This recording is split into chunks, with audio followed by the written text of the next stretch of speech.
ايش قد 100%؟ اي اكيد 100%. هذا قلم تكتبين رساله لشخص اذاك بحياتك، شنو مضمون الرساله حيكون؟ بس كون ما تذكرين اسمه.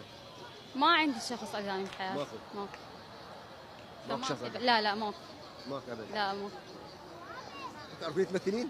لا بعيدة عن هذا لا مو تمثيل بسيط.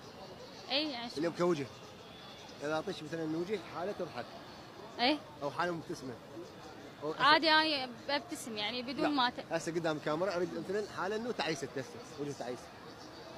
ما اقدر اسوي يعني وجه تعيس يعني كتمثيل. اي كتب بس غير ملامح وجهك كتعيس تسوين؟ لا لا ما ولا بابتسم؟ لا ابد. انا ابتسامه موجوده دائما يعني من ناحيه التمثيل. هو فقره اليوم اكو وجهي يتغير.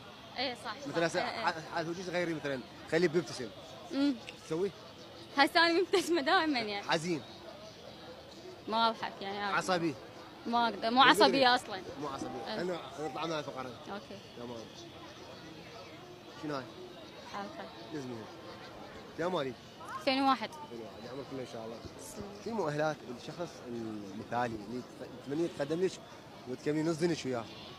اهم شيء شخصيته قويه. إيه بس اهم شيء. إيه يعني اهم مؤهلات عادي مو يعني مو سوى حسب ايه يعني اهم شيء والدرجه الاولى شخصيته قويه اكيد. اكيد كل انسان يقدموا لك بعض الاشخاص. بس احنا هذا الموضوع ما نتطرق له غير الموضوع. اعطينا حلقه اكبر كذبه كذبتيها بحياتك شنو؟ بس بصراحه هالشيء. اوكي يعني قصدك على منو اكذب يعني؟ كذبتي كذبه بحياتك حدنا انه كذبه ببالك بس راح تحكين بها قدام قناتنا علاقه بالرأي. اي صح. شنو كذبت؟ والله ما يعني ما تجي ببالي هسه. كم كذبه كذبتي فيها؟ انت كذبه كذبتيها بده يحضر ببالك. ما ادري. لا. اليوم نرجع للموضوع انه منو عندك اقرب صديقه؟ عندك صديقه؟ اي عندي صديقه واحده.